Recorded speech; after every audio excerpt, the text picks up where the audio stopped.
A lot of shit coming in.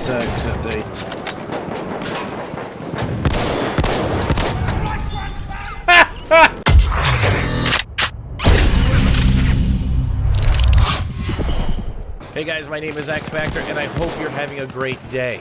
The They Shall Not Pass DLC is quickly approaching. You guys know about all the new weapons, and you're going to want to prioritize what to unlock first.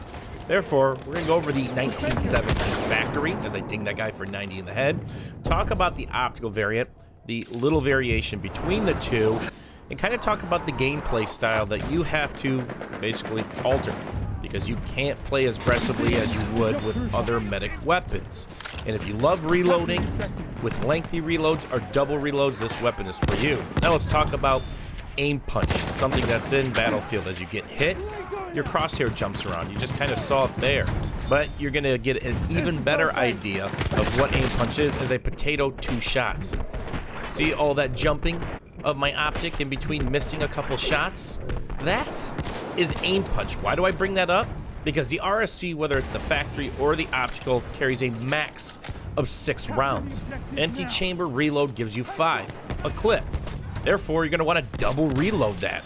And it can be extremely time consuming. So you almost have to run around like a chicken with its head cut off to buy you time, playing the ultimate game of cat and mouse. Again, not being as aggressive as some of the other medic weapons would allow you to be in these close quarter or close medium situations.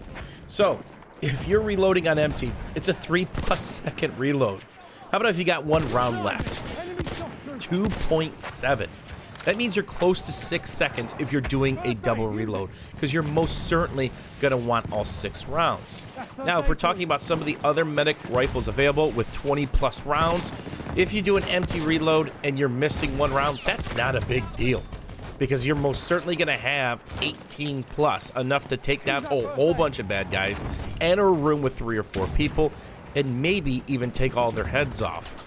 But with the RSC, you really have to play cat and mouse. I found most of my time trying to buy time covering reloads and basically watching my back from different angles, because you just can't turn and burn somebody with a lot of the other weapons in the game, especially for the medic class. But it is still a lot of fun. Now, is this thing made for close quarters? I don't know. It depends on how you want to play. But for me, every time I had to take the rifle out of my hand, whether it's to drop a heal or revive somebody, that means I could get melted instantly, especially in some of these hallways where you're going to see a lot of full automatic fire, whether it's the automaticos, the MP18s, or whatever LMG that people are throwing at you at that moment, including the show shot and the bar, which can absolutely just melt you. So it's something to be very careful of. So oftentimes it's better to kill the bad guys before you start reviving, because if you die as the medic, nobody is getting revived. And that's part of the game of cat and mouse with a weapon of this caliber.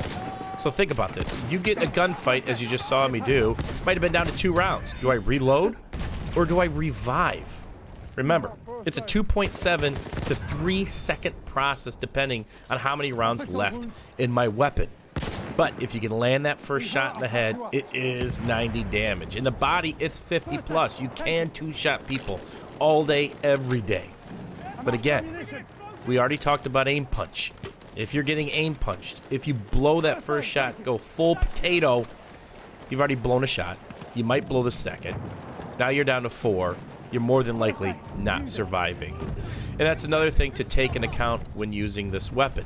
Suppression. Something you're not going to really see on Fort unless you're playing that outside D lane, because suppression doesn't happen in close quarters. It happens after X amount of meters. And once you're suppressed, that adds to even more variation in the gunplay. Remember, suppression causes flinching. A little different than aim punch. Just yanks your crosshair off to the left, maybe to the upper left when you get shot at. But then you have added optic sway, then you have added recoil, and lastly, random bullet deviation, which means, and I've talked about this quite a bit in length, if your crosshair or your iron is on somebody's head and they might be 20 meters away, remember you're wrestling with that random optic sway, that bullet more than likely is not going to go where you think it is. It's randomly placed. Now, that affects every weapon in the game, whether it's a sniper rifle or an LMG.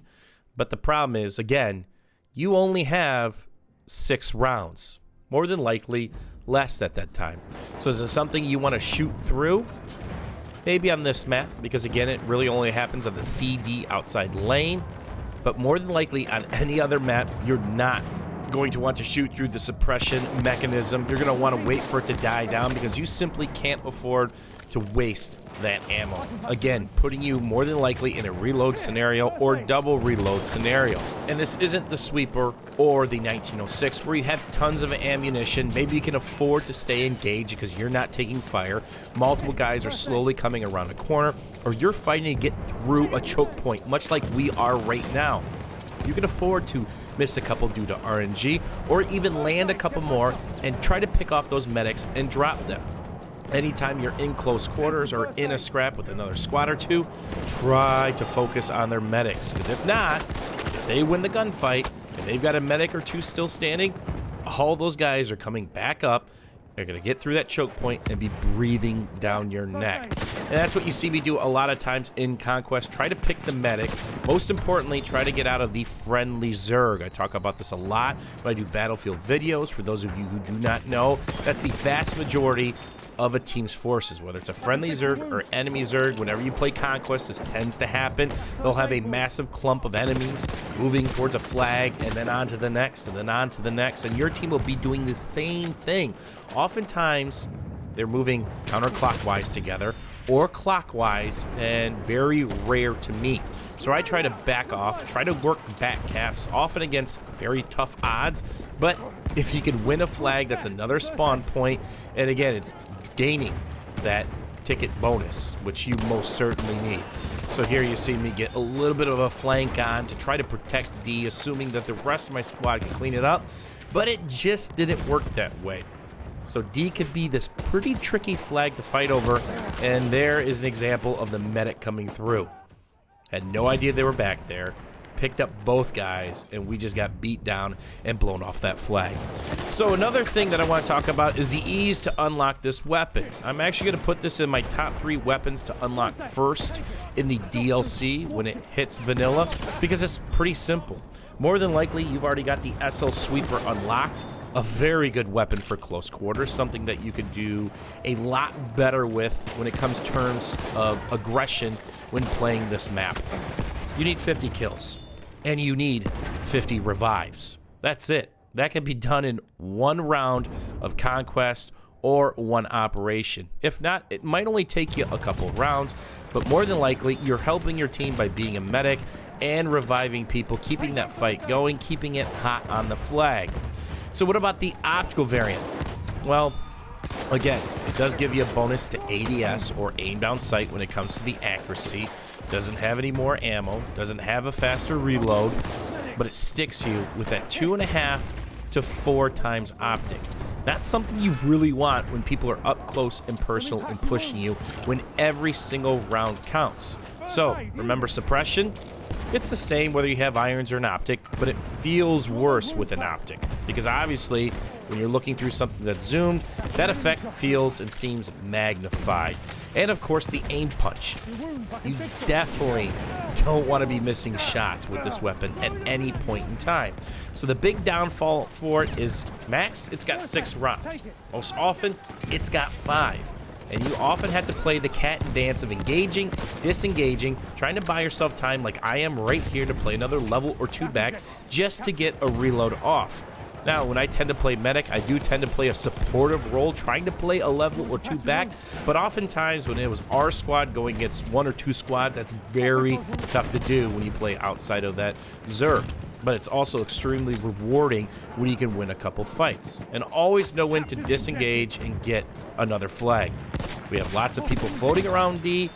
We need real estate. First round, we were on cruise control. This round, we fought for every single flag, every single second. A very nice challenge compared to most rounds on Conquest. So this weapon can be a ton of fun, especially if you hit those headshots up close for 90 damage. Again, it does 2-shot people, but it's extremely situational. My advice, if you pick this thing up or use it, don't shoot it while suppressed. Play a layer or 2 back, play a supportive role, and help kill those medics, because essentially, kind of are a medical sniper, being able to one-shot one-shot people that are low health at pretty decent range, and two-shot people up close. As always, guys, thanks for watching. Thanks for hanging out. If you have any questions or comments, don't forget to leave them down below. And where would you put this on the list of things that you want to unlock when the They Shall Not Pass DLC come out? Are you a medic? Do you want to play more medic? What do you think? As always, guys, thanks for watching. Thanks for hanging out, and we'll see you guys soon.